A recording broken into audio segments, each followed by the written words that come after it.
Hello friends, ಮೆಂತ್ಯ ಬಾತ್ ಮಾಡೋದಕ್ಕೆ ನಾವು ಫಸ್ಟು ಮಸಾಲೆ ರೆಡಿ ಮಾಡ್ಕೊಳ್ಳೋಣ. ಮಸಾಲೆಗೆ ಒಂದು ಈರುಳ್ಳಿ, ಒಂದು ಟೊಮೊಟೊ, ಸ್ವಲ್ಪ ಬೆಳ್ಳುಳ್ಳಿ, ಸ್ವಲ್ಪ ಶುಂಠಿ, ಪಲಾವ್ ಐಟಮ್ ಕೂಡ ಅದಕ್ಕೆ ನಾನು ಸೇರಿಸ್ತಾ ಇದ್ದೀನಿ. ಪಲಾವ್ ಐಟಮ್ನ ನಾನು ಒಗ್ಗರಣೆಗೆ ಯೂಸ್ ಮಾಡ್ತಾಯಿಲ್ಲ, ರುಬ್ಬೋದಕ್ಕೆ ಯೂಸ್ ಮಾಡ್ತಾಯಿದ್ದೀನಿ. ನೆಕ್ಸ್ಟು ಒಂದು ಬೌಲಷ್ಟು ಹಸಿ ಕಾಯಿ ತುರಿನ ಯೂಸ್ ಮಾಡ್ತಾಯಿದ್ದೀನಿ. ಅದಾದ ನಂತರ ಒಂದು 4 ಲವಂಗ ಮತ್ತು ಒಂದು ಸ್ಪೂನ್ ಗಸಗಸೆ, ಒಂದು ಏಲಕ್ಕಿನ ಹಾಕ್ತಾಯಿದ್ದೀನಿ. ನಂತರ 2 ಸ್ಪೂನು ಧನಿಯಾ ಪೌಡರು ಮತ್ತು ಖಾರಕ್ಕೆ ತಕ್ಕನಾಗೋಷ್ಟು ಖಾರದ ಪುಡಿನ ಹಾಕ್ಕೋತಾ ಇದ್ದೀನಿ. ಬಟ್ ಇಲ್ಲಿ ಹಸಿಮೆಣ್ಸಿನ್ಕಾಯಿ ಕೂಡ ಯೂಸ್ ಮಾಡ್ಬೋದು, ನಾನು ಇಲ್ಲಿ ಯೂಸ್ ಮಾಡ್ತಾಯಿಲ್ಲ. ನಂತರ ಸ್ವಲ್ಪ ನೀರು ಸೇರಿಸ್ಕೊಂಡು ನುಣ್ಣಗೆ ಗ್ರೈಂಡ್ ಮಾಡ್ಕೊಬೇಕು. ನುಣ್ಣಗೆ ಗ್ರೈಂಡ್ ಮಾಡ್ಕೊಂಡ ತಕ್ಷಣ ಒಂದು ಕುಕ್ಕರಲ್ಲಿ ಎಣ್ಣೆ ಹಾಕಿ ಸಾಸಿವೆನ ಹಾಕಿ ಸಾಸಿವೆ ಸಿಡಿದ ನಂತರ ಒಂದು ಈರುಳ್ಳಿನ ಕಟ್ ಮಾಡಿ ಹಾಕ್ಕೋತಾ ಇದ್ದೀನಿ. ಈರುಳ್ಳಿ ಕಟ್ ಮಾಡಿ ಹಾಕ್ಕೊಂಡಿದ ನಂತರ ಒಂದು ಪಲಾವ್ ಎಲೆನ ಕೂಡ ಪೀಸ್ ಮಾಡಿ ಸೇರಿಸ್ಕೊತಾ ಇದ್ದೀನಿ. ಅದಾದ ನಂತರ ಈರುಳ್ಳಿ ಸ್ವಲ್ಪ ಬಾಡಿದ ಮೇಲೆ ಟೊಮೊಟೊ ಕೂಡ ಸೇರಿಸ್ಕೊಂಡು ಫ್ರೈ ಮಾಡ್ತಾಯಿದ್ದೀನಿ.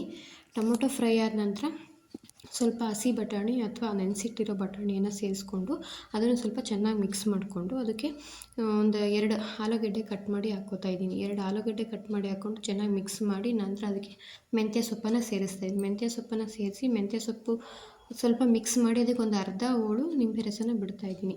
ನಿಂಬೆ ರಸ ಬಿಟ್ಟ ಮೇಲೆ ಸ್ವಲ್ಪ ಚೆನ್ನಾಗಿ ಫ್ರೈ ಆಗಬೇಕು. ಫ್ರೈ ಆದ ನಂತರ ಅದಕ್ಕೆ ರುಬ್ಬಿಟ್ಕೊಂಡಿರೋ ಮಸಾಲೆನ ಆ್ಯಡ್ ಮಾಡಬೇಕು.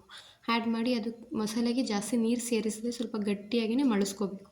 ಅದು ಮಳ್ಳಿದ ನಂತರ ನಮ್ಗೆ ಎಷ್ಟು ಕ್ವಾಂಟಿಟಿ ನೀರು ಬೇಕೋ ಅಷ್ಟನ್ನು ಸೇರಿಸ್ಕೊಂಡು ಅದನ್ನು ಚೆನ್ನಾಗಿ ಮಳಿಸಿ, ಮಳ್ಳೋ ಟೈಮಲ್ಲಿ ಸ್ವಲ್ಪ ರುಚಿಗೆ ತಕ್ಕಷ್ಟು ಉಪ್ಪನ್ನು ಹಾಕಿ ಅಕ್ಕಿನೂ ಕೂಡ ಹಾಕಿ ಚೆನ್ನಾಗಿ ಅಕ್ಕಿ ಹಾಕಿದ ಮೇಲೂ ಕೂಡ ಮಳಿಸ್ಬೇಕು.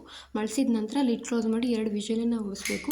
2 ವಿಷಿಲನ್ನು ಹೊಡೆದ ನಂತರ ಅದು ತಣ್ಣಗಾದ್ಮೇಲೆ ತೆಗೆದು ಚೆನ್ನಾಗಿ ಮಿಕ್ಸ್ ಮಾಡಿ ಒಂದು ಪ್ಲೇಟ್ ಇಟ್ಟು ಪ್ಲೇಟ್ ಮುಚ್ಚಿಬಿಟ್ಟು ಅದಕ್ಕೆ ಅದ್ರ ಮೇಲೆ ಒಂದು ಸ್ವಲ್ಪ ವೆಯ್ಟ್ ಇಡಬೇಕು. ಅದು ವೆಯ್ಟ್ ಇಟ್ಟ ನಂತರ ಒಂದು 2 ನಿಮಿಷ ತೆಗೆದು ಚೆನ್ನಾಗಿ ಮಿಕ್ಸ್ ಮಾಡಿದ್ರೆ ರುಚಿಯಾದ ಮೆಂತ್ಯ ಬಾತ್ ರೆಡಿ ಆಗುತ್ತೆ.